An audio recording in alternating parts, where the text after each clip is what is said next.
بسم الله الرحمن الرحيم والصلاة والسلام على أشرف المرسلين. Assalamu alaikum ya Sheikh. Alaykoum salam wa rahmatullahi wa barakatuh. Avant d'entamer tous les éléments, on va imaginer que Dieu subhanahu wa ta'ala nous renvoie une deuxième fois le prophète Mohammed sallallahu alayhi wa sallam sur terre. Et on va se poser la question, une fois qu'il arrive sur cette terre, qu'est-ce qu'il va ressentir? Comment il va voir l'état général de cette communauté? Comment il va se sentir à l'intérieur de cette communauté? Quels sont les conseils qu'il va nous donner, les orientations et les aides? Tout d'abord, on va présenter notre cheikh, le cheikh Zulfika Boudiwala, qui vient de La Réunion. C'est un imam qari wa hafid al-Qur'an.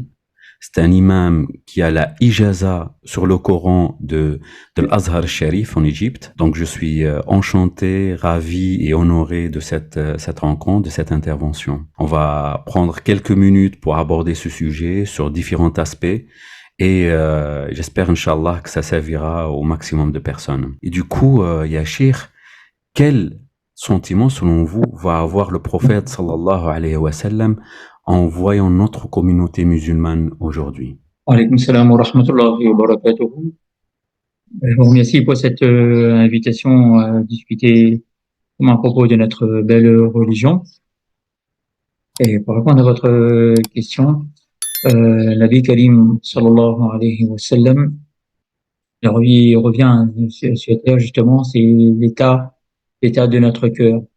Nous-mêmes, justement, la question que nous devons nous poser, sommes-nous prêts vraiment à l'accueillir à nouveau à travers notre comportement, à travers la santé de notre spiritualité? C'est la question que nous devons nous-mêmes nous poser. Sommes-nous prêts à l'accueillir à nouveau, ce visage béni, cette présence bénie, sallallahu alayhi wa sallam? C'est la question que nous devons nous poser justement. Sommes-nous réguliers dans nos salats, dans nos prières quotidiennes, où le prophète Mohammed sallallahu alayhi wa sallam, il a eu ce cadeau divin à travers du Mi'raj et l'ascension?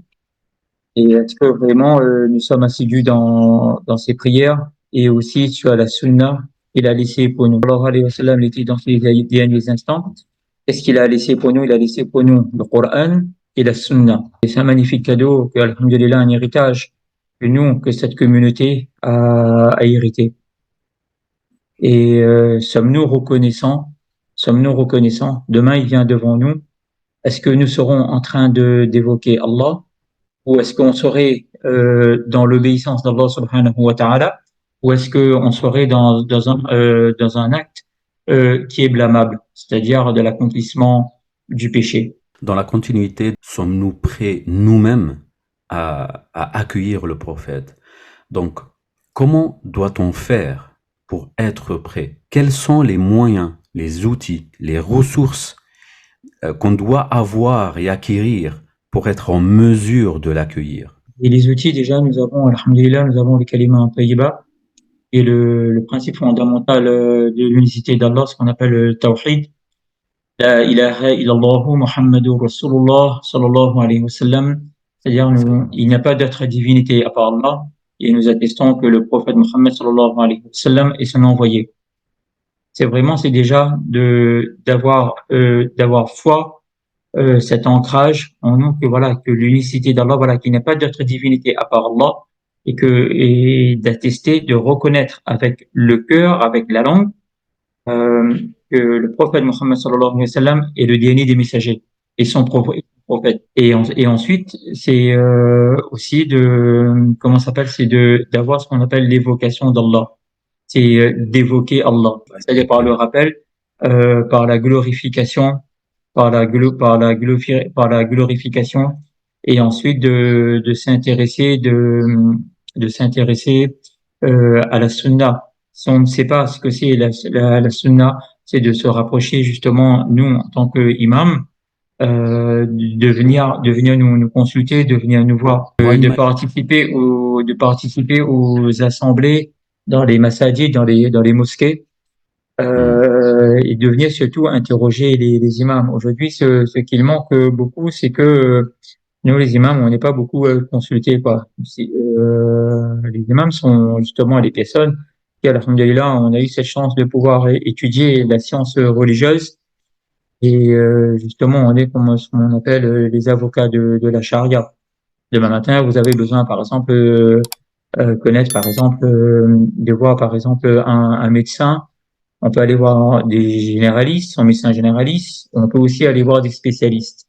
Les spécialistes, notamment en sciences religieuses, enfin, en islam, il y a ce qu'on appelle mufti, c'est-à-dire qui est spécialisé dans un domaine précis, quoi. Par exemple, quelqu'un qui veut connaître, par exemple, la finance islamique, on va consulter un mufti, un imam qui est spécialisé, un mufti, voilà, qui est spécialisé dans la finance islamique, qui est un peu l'équivalent. Par exemple, on va voir un pneumologue si on a des problèmes de respiratoire, on va aller voir un pneumologue.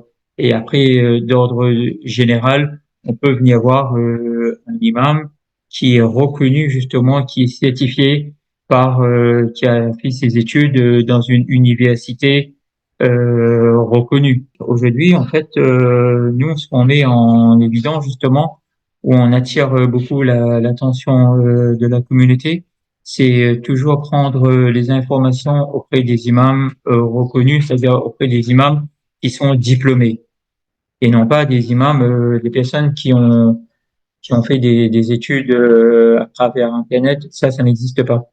Hmm. C'est comme si, par exemple, je vous donne un exemple, c'est comme si, par exemple, vous voulez devenir pilote de ligne et vous avez regardé des tutos sur YouTube ou sur Google comment devenir pilote de ligne. Et pour la science religieuse, ça ne marche pas comme ça. C'est-à-dire, il faut venir voir un référent, nous, les imams. Et à partir des conseils, justement, que nous avons étudiés, que dans les livres, à travers nos mashayikh, nos professeurs, nos ustads, eh bien, on transmet la même information, la même connaissance. Masha'Allah. Pour résumer un peu tout ce que vous avez dit, barakallahu fik, ça clarifie plusieurs choses qui sont très importantes à prendre en considération. Dans un premier temps, on a besoin d'abord d'avoir cette attestation de foi, cette reconnaissance, cette soumission à Allah, en reconnaissant cette foi, cette religion et ses préceptes religieux. Quand on est dans cet état-là, on est, entre guillemets, débutant dans cette religion, on cherche sa voie. Et pour chercher sa voie, on a besoin d'une personne qui nous accompagne, mais surtout qui nous donne les bonnes informations, la bonne méthode, la bonne source. Et on va pas la chercher à droite et à gauche sur YouTube et les tutos ou je ne sais pas. On va la chercher principalement à la source elle-même. Et la source qu'on a aujourd'hui qui est, entre guillemets, certifiée, reconnue, c'est l'imam. C'est l'imam de la mosquée. C'est ça. Imaginons, ya Cheikh, qu'une personne se présente à vous. Elle ne connaît pas cette religion. Elle a fait son attestation de foi parce que sa foi elle-même, son cœur lui-même crie La ilaha illallah Muhammadun Rasulullah. Quelles sont les premières choses que cette personne devra faire? Et faut savoir, c'est Allah qui guide. C'est Allah qui donne le tawfiq. C'est Allah qui donne la tawfiq. Eh bien, la personne qui vient d'attester la foi, c'est de l'accompagner. Comment l'accompagner? C'est justement de l'aider, de les orienter justement vers les médias dans les écoles coraniques, ou si cette personne a la possibilité, c'est de venir, de franchir le pas, de ne pas avoir peur, de venir voir l'imam. Nous, alhamdulillah, on est ouvert. Chaque imam dans chaque contrée du globe est accueillant. On est là justement pour aider ces personnes comment justement vivre sa foi. Vivre sa foi, comme on dit, ce n'est pas, Dieu ne recherche pas la quantité de pratiques religieuses, mais la qualité. C'est chacun, en fait, chemine vers Dieu à travers la patience, mais c'est surtout la qualité.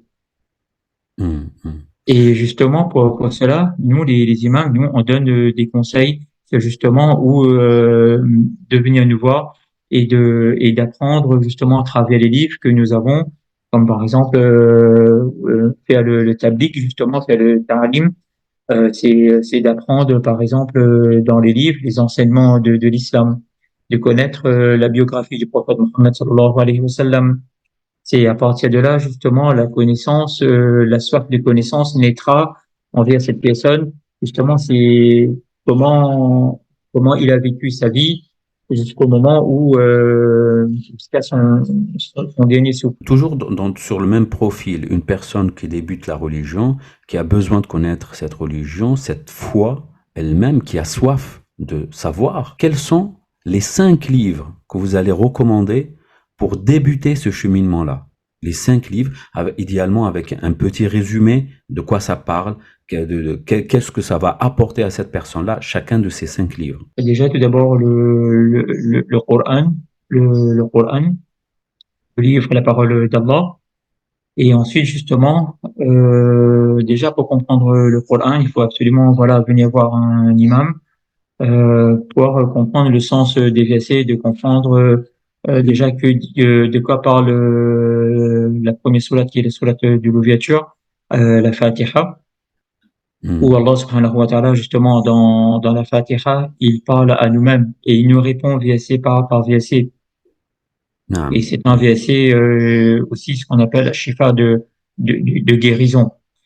Et ensuite, le deuxième livre, par exemple, un livre qui est très bien, qui s'appelle Les enseignements de l'islam, où là-dedans, où est recueilli beaucoup de hadiths, qui est mentionné dans ce livre. C'est qui relate justement beaucoup de hadiths, beaucoup de récits prophétiques. Masha'Allah. Et ça, on peut le lire soi-même.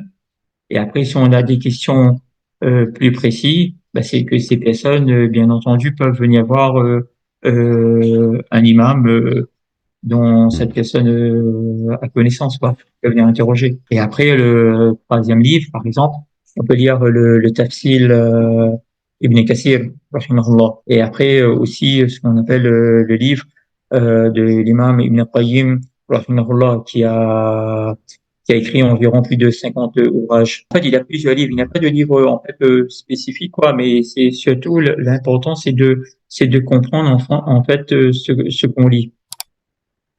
Et quand il y a, par exemple, un doute, c'est-à-dire en fait, il faut toujours venir vérifier ce doute, quoi.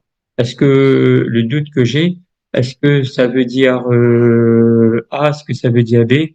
C'est seul un imam pourra confirmer cette véracité. On dit, Yachir, souvent, que le musulman, le croyant, vit tout le temps dans le doute. Le doute fait partie de l'apprentissage, du cheminement. Le doute fait partie de la vie du croyant lui-même. Il est tout le temps en train de chercher le bon choix, la bonne direction à prendre.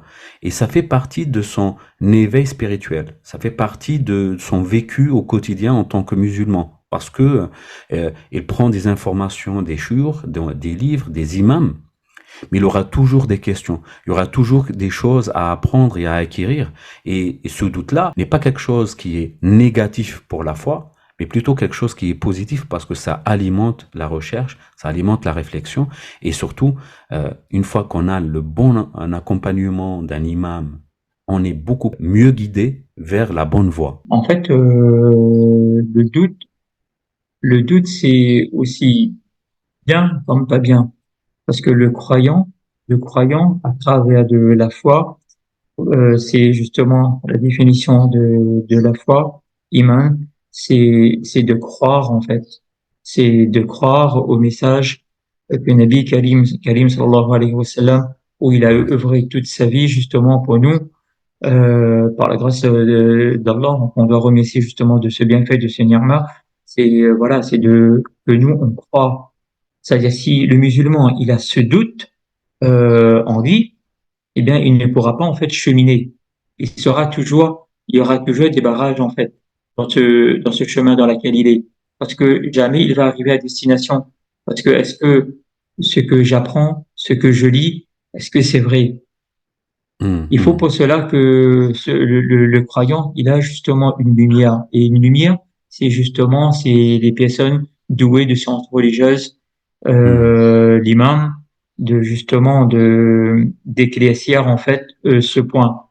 Mais pour cela, justement, nous, ce qu'on fait, c'est dans les masajid, on a justement des assemblées de rappel, de bayan, de discours qu'on fait, notamment dans chaque masjid, alhamdulillah, dans le monde, les vendredis lors de chaque prêche. justement l'imam parle justement sur un sujet, parle sur un Mhm. sujet.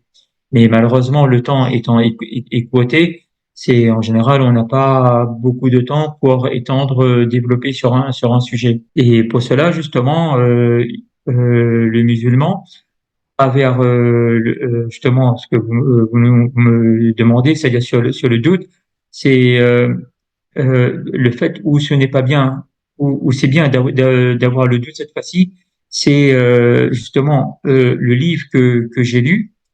Bah, j'ai une interrogation. C'est pas un exemple. Euh, je vais manger. Je vais manger. Est-ce que je dois dire, je dois remercier Dieu pour la subsistance qu'il m'a donnée? C'est un bon doute. Pourquoi? Parce que bien sûr, comment tu as eu cette subsistance au repas que tu as eu?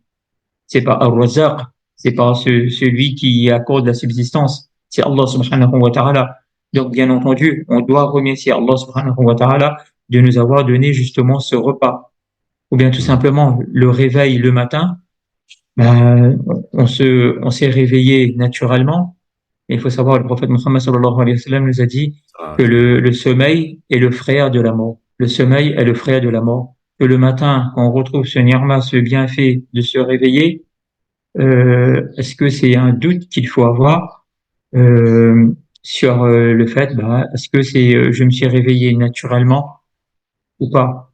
Le questionnement, mhm, c'est-à-dire mhm. se questionner de manière intelligente, c'est d'avoir de bons questionnements qui va pouvoir justement que ce doute apportera on trouvera sa véracité quoi, de la bonne information, de la vérité. Si j'essaie de résumer la réponse, c'est que on a deux types de doutes. On a le bon doute, on a le mauvais doute.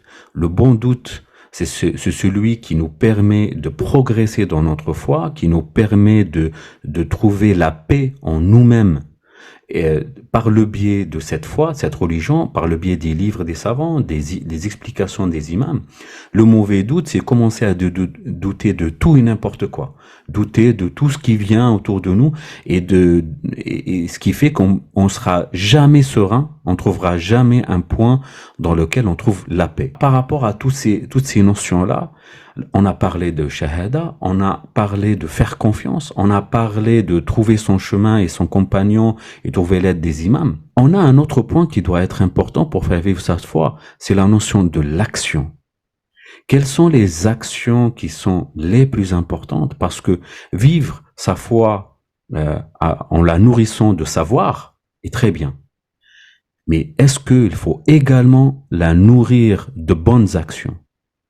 Est-ce qu'il faut également passer à certains actes qui nourrissent encore plus cette foi-là et qui nous rendent encore plus à l'aise avec notre croyance, avec nos convictions religieuses et qu'on retrouve un peu une adéquation entre notre état spirituel et notre comportement au quotidien. Absolument. Et par la grâce d'Allah, nous avons justement la salat, les 5 prières quotidiennes que les hommes, justement, s'ils doivent accomplir à la masjid, à la mosquée. Une prière qui est accomplie à la masjid en congrégation est multipliée par 27 est meilleure que de la faire isolément. Et le fait justement d'aller à la mosquée, nous les hommes, par exemple, prier à la masjid, eh bien déjà, on va rencontrer l'imam, on va rencontrer d'autres frères musulmans, et ça amène la mahabba. Déjà, tout simplement, le fait, au moment de prier, au moment de prier, on est tous en rang, on est tous en rang. Le fait qu'on soit serré épaule contre épaule, ça c'est justement, c'est un point important, qui est important à souligner lorsqu'on fait la prière en congrégation. C'est justement qu'on soit tous bien collés épaule contre épaule. Pourquoi? Parce que le prophète Mohammed sallallahu alayhi wa sallam nous a dit justement que quand on fait la salat, on doit être tous collés ensemble, épaule contre épaule. Et s'il y a un espace, Shaitan, le diable, lui, il vient au milieu. Et c'est comme ça aussi, justement, ça n'amène pas la mahabba, ça ramène pas la mahabba entre les croyants. ça peut causer la division. Ça peut causer la division. Voilà, ça c'était une parenthèse que je voulais insister sur ce point. Quand on fait la salat en congrégation. Et après le deuxième, c'est justement c'est de faire l'évocation d'Allah.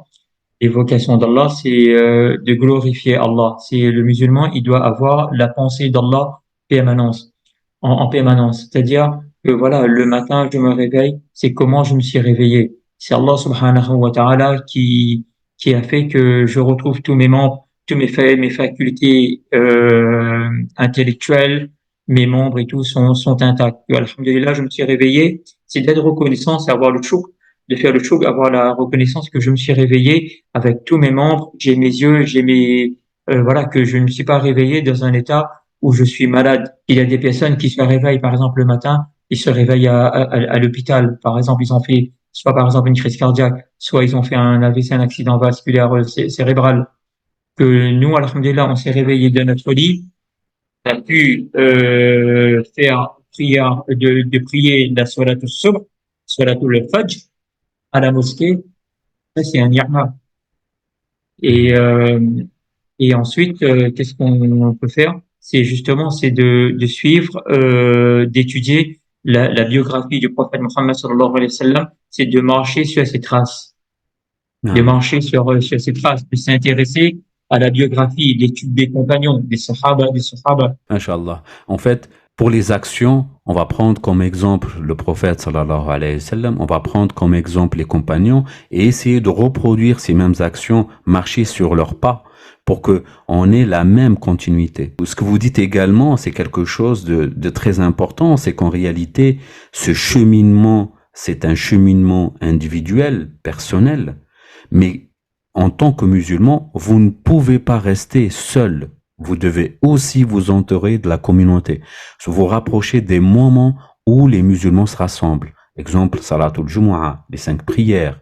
C'est des moments d'assemblement. On se rassemble tous ensemble et on crée de liens avec cette communauté et on crée la fraternité entre nous. Si on résume l'ensemble des points qui sont importants, c'est que pour faire revivre cette foi en nous, tout d'abord, on a la shahada, qui est quelque chose de fondamental.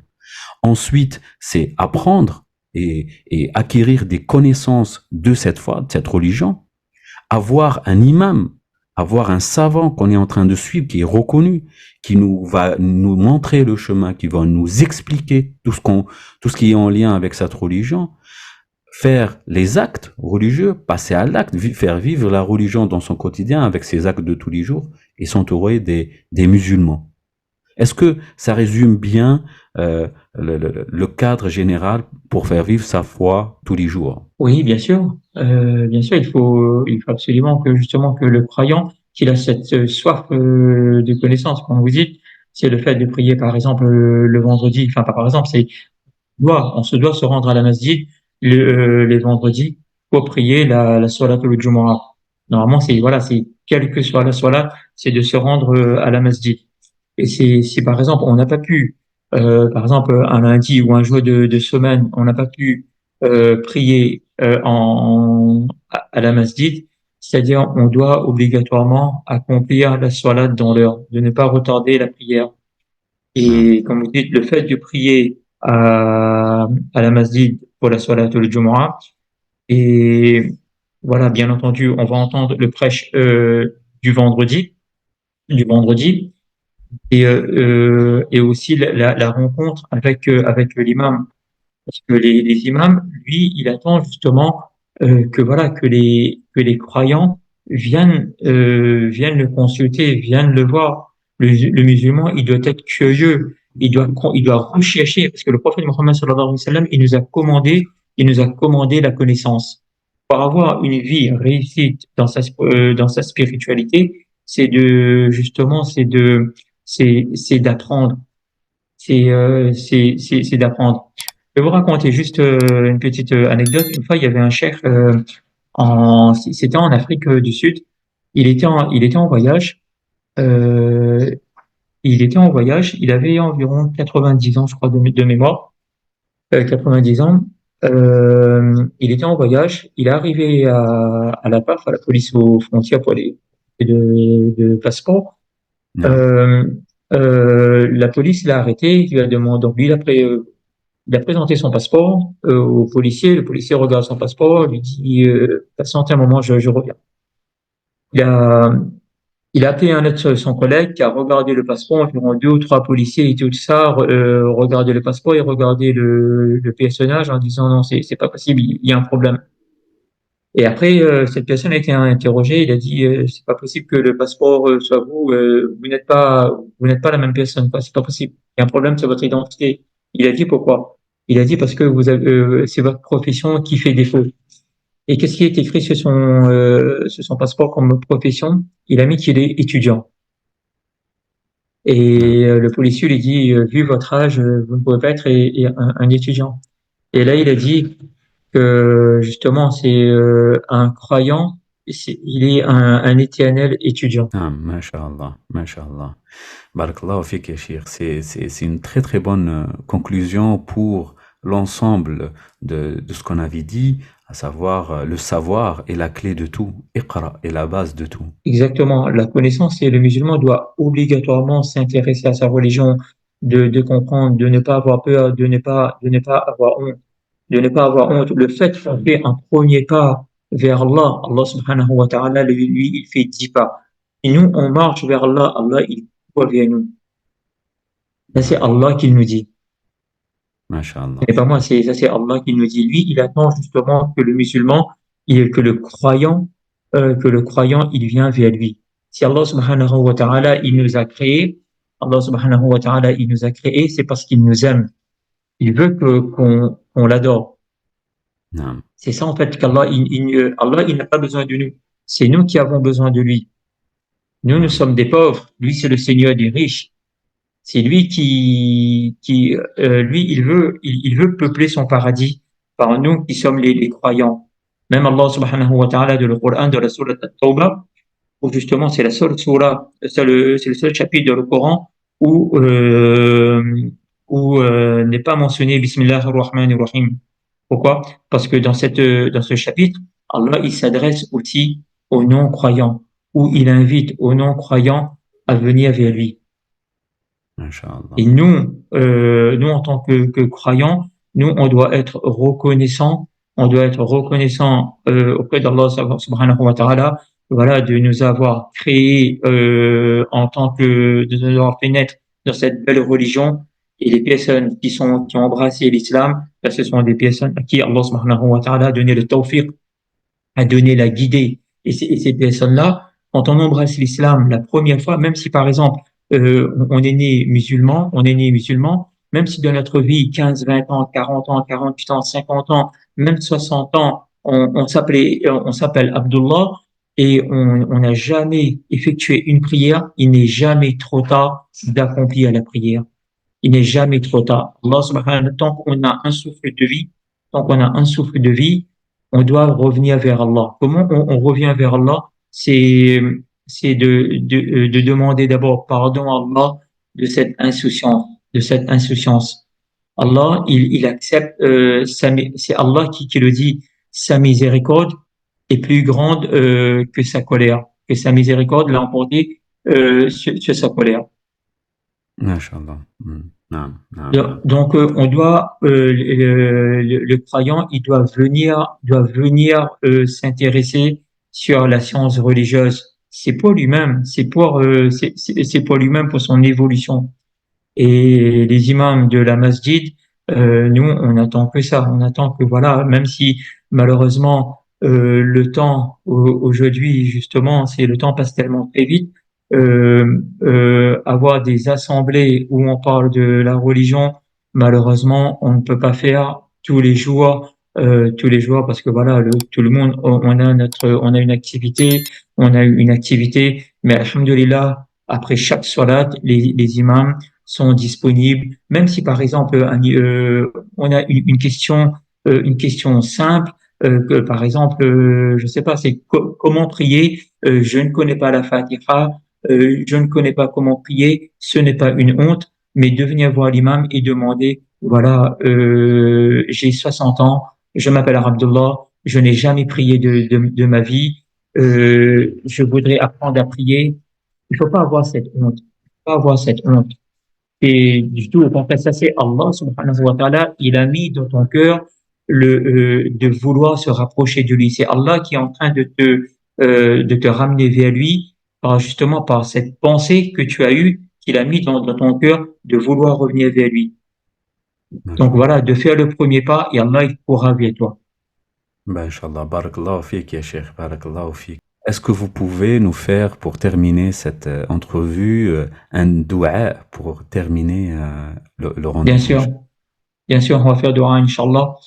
ودعاء الله بسم الله الرحمن الرحيم لزين فاضل الشريف بسم الله الرحمن الرحيم أستغفر الله الذي لا إله إلا هو الحي القيوم وأتوب إليه نستغفر الله الذي لا إله إلا هو الحي القيوم ونتوب إليه اللهم صل على سيدنا محمد وبارك وسلم اللهم أعنا على ذكرك وشكرك وحسن عبادتك اللهم آتنا في الدنيا حسنة وفي الآخرة حسنة وقنا عذاب النار ربنا لا تؤاخذنا إن نسينا أو أخطأنا ربنا ولا تحمل علينا إصرا كما حملته على الذين من قبلنا ربنا ولا تحملنا ما لا طاقة لنا به واعف عنا واغفر لنا وارحمنا أنت مولانا فانصرنا على القوم الكافرين ربنا لا تزغ قلوبنا بعد إذ هديتنا وهب لنا من لدنك رحمة إنك أنت الوهاب ربنا إنك جامع الناس ليوم لا ريب فيه إن الله لا يخلف الميعاد لا إله إلا أنت سبحانك إني كنت من الظالمين لا إله إلا أنت سبحانك إنا كنا من الظالمين